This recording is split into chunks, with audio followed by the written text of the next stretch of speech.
ఆంధ్రప్రదేశ్లో 2024లో కూటమి ప్రభుత్వం అధికారంలోకి వచ్చింది. ఎలా వచ్చింది? అంతకుముందు వైఎస్ఆర్సీపీ 5 ఏళ్లు పరిపాలించిన 151 సీట్లతో వాళ్ళు పరిపాలించినా కూడా 5 ఏళ్ల పాలన అనంతరం వీళ్ళని ఎంచుకున్నారు అంటే కూటమిని అంటే జనసేన, టీడీపీ, బీజేపీని ఎంచుకున్నారు అంటే ప్రజలు వాళ్ళ మీద నమ్మకాన్ని పోగొట్టుకొని ఇటువైపు ఈ కూటమి ప్రభుత్వాన్ని నమ్మి ఇటువైపు వచ్చి ఓట్లేసి వాళ్ళని అధికారంలోకి తీసుకొచ్చారు. ఎందుకు? మా భవిష్యత్తు మీ చేతిలో పెడుతున్నాం, మీరు దీన్ని రక్షించండి, మన ఆంధ్రప్రదేశ్ రాష్ట్రాన్ని మొత్తాన్ని ముందుకు తీసుకెళ్ళండి, ఈ పాయింట్ ఆఫ్ వ్యూలోనే వాళ్ళని గెలిపించుకోవడం అయితే జరిగింది ఆంధ్ర ప్రజలు.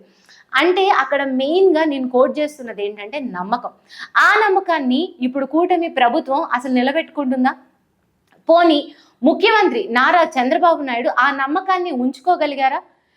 ఆయన కాదు, ఐటీ శాఖ మంత్రి నారా లోకేష్ మొత్తం యువగలం అంటూ మొత్తం ఆంధ్ర రాష్ట్రం అంతా పాదయాత్ర చేసి అన్ని కష్టాలని చూసి సంక్షేమం ఒక్కటే కాదు అభివృద్ధి జరగాలి అని వాళ్ళు ఏదైతే ఒక స్లోగన్తో ముందుకొచ్చారో అది నారా లోకేష్ నిలబెట్టుకుంటున్నారా? ఇదంతా నేను ఎందుకు మాట్లాడుతున్నానంటే ఇప్పుడు ప్రభుత్వానికి జవాబుదారీతనం లేకపోవడమే కారణం. ఈరోజు నేను ఇలా మాట్లాడడానికైనా లేకపోతే ఇంకెవరైనా ఇన్ఫ్లుయెన్సర్స్ మాట్లాడడానికైనా కారణం ఇదే, జవాబుదారీతనం తక్కువ అవ్వడమే. అసలు తక్కువ కాదు, అసలు లేదు. ఒకళ్ళు ఇప్పుడు పవన్ కళ్యాణ్ గారు, ఆయన సనాతన ధర్మం గురించి వస్తేనే ఆయన బయటకు వస్తారు. ఆయన మాట్లాడాలి అంటే తిరుపతిలో లడ్డూలో నెయ్యి కల్తీ జరిగితే మాత్రమే బయటకు వస్తారు. కానీ నెయ్యి కల్తీ ఒక్కటే కాదు కదా, టీటీడీలో ఇప్పుడు 100 గోవులు చనిపోయాయి అని టీటీడీ మాజీ చైర్మన్ భూమాన కరుణాకర్ రెడ్డి చెప్పారు, బయటకు వచ్చారు. ఆ రోజు టీటీడీ ఎస్వి గోశాలకి మొత్తం వైఎస్ఆర్సీపీ వాళ్ళందరూ అక్కడికి వచ్చి రోడ్డు మీద పడుకొని మమ్మల్ని లోపలికి రానివ్వండి, ఏదైతే టీడీపీ వాళ్ళు సవాల్ చేశారో దానికే మమ్మల్ని లోపలికి రానివ్వండి అని ఆయన అడగడం జరిగింది. ఇంత రచ్చ జరుగుతున్న పవన్ కళ్యాణ్ ఏమయ్యారు? పోనీ టీటీడీలో ఏదన్నా జరిగింది, ఈ టీటీడీ బోర్డు మెంబర్స్ లేకపోతే ఇక్కడ కూటమి ప్రభుత్వ నాయకులు ఎవరన్నా ఒకళ్ళు నోరిప్పి ఏది జరిగింది ఏం జరగలేదు అని ఒక ప్రెస్ మీట్ పెట్టి జనాలకు ఏదన్నా క్లారిటీ ఇచ్చారా? సరే, గోవులది ఇప్పుడు ఎందుకు మాట్లాడుతున్నారు, అది అయిపోయింది అని మనం అనుకోవచ్చు. సరే, అయిపోయింది, మనకి ఏ ఆన్సర్ తెలియకుండా ఆ టాపిక్ డైవర్ట్ అయిపోయింది. ఇప్పుడు ఇంకొక టాపిక్లోకి వద్దాం. ఏపీ లిక్కర్ స్కామ్ గురించి మాట్లాడండి అని అడగొచ్చు. ఏపీ లిక్కర్ స్కామ్ను కూడా కొంచెం సేపు పక్కకు పెడదాం. అభివృద్ధి అభివృద్ధి అభివృద్ధి అని ఏదంటున్నారో ఉర్సా క్లస్టర్స్ ప్రైవేట్ లిమిటెడ్ 60 ఎకరాలను ఆంధ్రప్రదేశ్లో విశాఖ లాంటి ఒక ప్రైమ్ ఏరియాలో వాళ్ళకి మధురవాడ కాపులపాడులో వాళ్ళకి 60 ఎకరాలు డేటా సెంటర్కి ఐటీ క్యాంపస్కి కేటాయిస్తే అసలు ఆ కంపెనీ ఈ ప్రామిస్ని నిలబెట్టుకునే అంత పెద్ద కంపెనీనా అని లేదా అని చూడకుండానే ఆంధ్రప్రదేశ్ ప్రభుత్వం అన్ని ఎకరాలు వాళ్ళకి కేటాయించేస్తుందా? ఏం జరుగుతుంది వెనక? ఆ కంపెనీ అంత ఎఫర్ట్ చేయగలదా లేదా అనేది ఒక్కసారి బ్యాక్గ్రౌండ్ వెరిఫికేషన్ చేయరా? పోనీ చేశారు అందుకే తర్వాత ఇచ్చారు అంటే ఇప్పుడు సోషల్ మీడియాలో కానీ వైసీపీ వాళ్ళు కానీ లేకపోతే ఇంకా నేషనల్ లెవెల్కి దీని గురించి మాట్లాడుతున్నారు, ఉర్సా గురించి. దాని మీద ఇంత పెద్ద ఇష్యూ అవుతుంటే చంద్రబాబు నాయుడు గారు కానీ లేకపోతే లోకేష్ కానీ బయటకు వచ్చి ఒక సమాధానం చెప్పరా? అంటే జవాబుదారీతనం అసలు లేదా? అవసరం లేదా? ఒకళ్ళు వెళ్ళి ఢిల్లీలో కూర్చొని ఒకళ్ళు జ్వరం వచ్చిందని ఇంట్లో పడుకొని ఇంకొక ఆయన ఆంధ్రప్రదేశ్లో ఉన్నా కూడా మాట్లాడకుండా ఉంటే మీరు ప్రజలకి ఏం భరోసా ఇస్తారు? నెక్స్ట్ టైం కాదు, ఇప్పుడు ఇంకా అయింది ఇక్కడ 10 నెలలే, ఆ తర్వాత ఇంకా 4 సంవత్సరాల 2 నెలలు ఉన్నాయి. అన్ని రోజులు జనాలు మిమ్మల్ని ఎలా నమ్మి ఆంధ్రప్రదేశ్లో మాకు ఒక ప్రభుత్వం ఉంది, మమ్మల్ని వాళ్ళని నమ్మి మీ ఇంట్లో సేఫ్గా ఉండొచ్చు అని ఎలా అనుకుంటుంది? ఇప్పుడు ఉర్సా క్లస్టర్స్ ప్రైవేట్ లిమిటెడ్, దాని మదర్ కంపెనీ ఉర్సా ఎల్ఎల్సి, అది అమెరికాలో ఉంది. కానీ అది చిన్న 1 బెడ్రూమ్ ఫ్లాట్ లాగా ఉంది. దానికి అక్కడికి వెళ్ళి క్లియర్ విజువల్స్ తీసుకురావడం కూడా జరిగింది. And Ursa clusters private limited ఇది హైదరాబాద్లో రిజిస్టర్ అయిన కంపెనీ అంట. కాకపోతే దీనికి ఇది కొత్తగూడలో కొత్తగా పెట్టిన ఒక అపార్ట్మెంట్ కడితే అందులో 3 బెడ్రూమ్ ఫ్లాట్కి అడ్రస్తో రిజిస్టర్ అయింది. పోనీ అలా రిజిస్టర్ అయింది. ఇందులో 2 డైరెక్టర్స్ ఉన్నారు, ఒకరు అబ్బూరి సతీష్ అండ్ ఇంకొకరు పెందుర్తి విజయ్ కుమార్. వీళ్ళిద్దరూ అసలు అంత ఇన్వెస్ట్మెంట్ ఆంధ్రప్రదేశ్కి తేగలంత సమర్థులా? ఒకవేళ అదన్నా మీరు వెనక బ్యాక్గ్రౌండ్ చెక్ చేశారా? అబ్బూరి సతీష్ అమెరికాలో ఒక చిన్న సాఫ్ట్వేర్ ఉద్యోగి అండ్ పెందుర్తి విజయ్ ఆయన కొడుకు కౌశిక్ ఇక్కడ వచ్చిన సాఫ్ట్వేర్ ఇంజనీర్. పోనీ ఇంత చిన్న చిన్న అని అంటున్నారు, ఆ చిన్న సాఫ్ట్వేర్ ఇంజనీర్లు ఏవి ఇంతకు ముందు కనిపెట్టలేదా? లేకపోతే అలాంటి వాళ్ళు ఇంత పెట్టుబడి పెట్టలేరా అంటే, పెట్టుబడి సంగతి తర్వాత పక్కకు పెడితే అసలు ఆ కంపెనీ రిజిస్టర్ అయింది ఎప్పుడు? నేను ఏదైతే మదర్ కంపెనీ అని చెప్తున్నానో ఉర్సా ఎల్ఎల్సి, అది ఎప్పుడు రిజిస్టర్ అయింది? Last year 2024 September 27th register అయింది. ఇప్పుడు ఉర్సా క్లస్టర్స్ ప్రైవేట్ లిమిటెడ్ ఎప్పుడు రిజిస్టర్ అయింది? మొన్న ఫిబ్రవరి 12th 2025లో రిజిస్టర్ అయింది. ఇలాంటి అసలు ఒక 6 నెలలు, ఒక సంవత్సరమో లైఫ్ స్పాన్ లేని కంపెనీని మీరు ఎలా నమ్మారు? టీసీఎస్కి సమానంగా, టీసీఎస్కి 21 ఎకరాలు ఇస్తే మీరు ఉర్సా కంపెనీకి 60 ఎకరాలు ఇచ్చారు. ఎలా ఇస్తారు? ఏం బ్యాక్గ్రౌండ్ వెరిఫికేషన్ లేకుండా మీరు ఎలా చేశారు? పోనీ అలా చూసుకున్నా కూడా కొన్ని కంపెనీలు లేకపోతే ఇన్ హౌస్లోనే చేస్తారు, లేకపోతే వర్క్ ఫ్రమ్ హోమ్ ఉంది. పోనీ ఇంత మందికి ఎంప్లాయ్మెంట్ ఇస్తారు. అసలు ఏం చూసి మీరు ఉర్సాని ఆంధ్రప్రదేశ్లో 10,000 కోట్ల రూపాయలు పెట్టుబడులు పెడుతుంది అని నమ్మారు? నేను ఈ మాట ఎందుకు అడుగుతున్నాను అంటే, ఇప్పుడు మీరు ఈ ఉర్సా కంపెనీని ఆంధ్ర తీసుకొచ్చారు.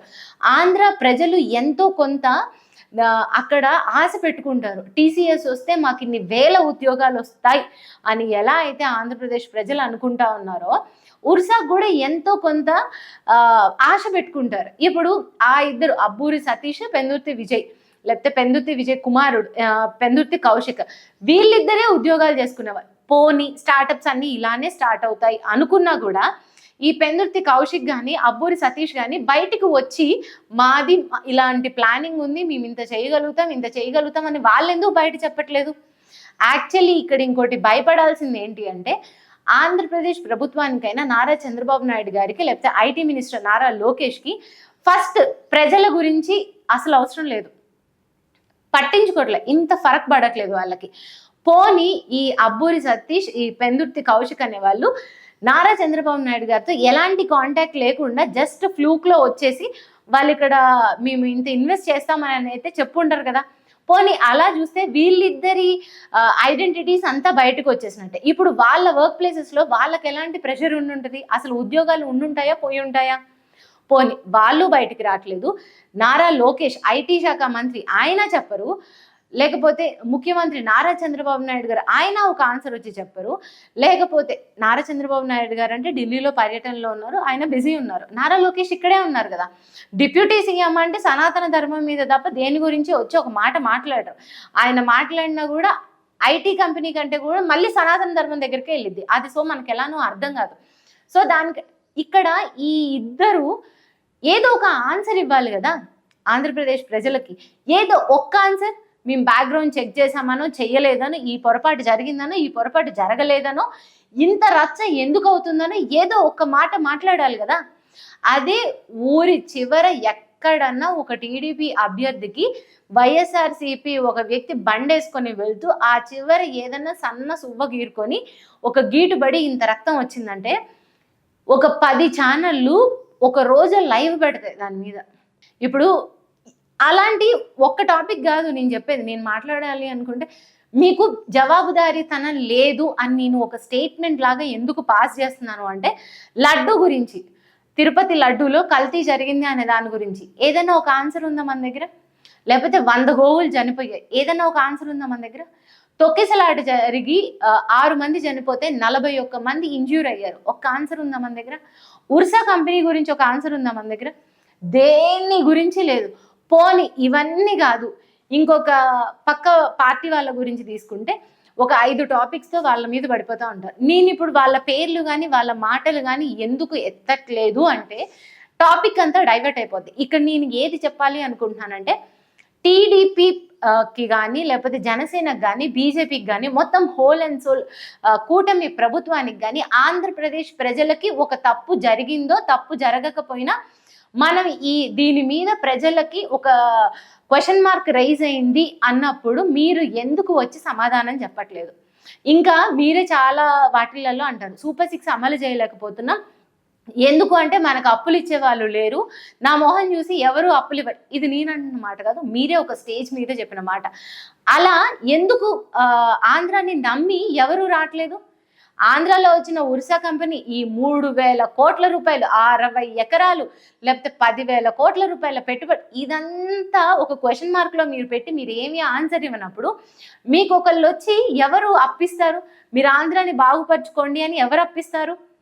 లేకపోతే ఎందులో అయినా ఇప్పుడు ఆంధ్రప్రదేశ్కి ఇంకొక కంపెనీ వచ్చి పెట్టుబడులు పెట్టాలి అంటే ఎందుకు వస్తారు?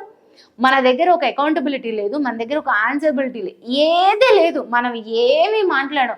ప్రజలు తన్నుకొని కొట్టుకొని డిబేట్లలో చావని, మేమైతే ఒక ఆన్సర్ ఇవ్వము.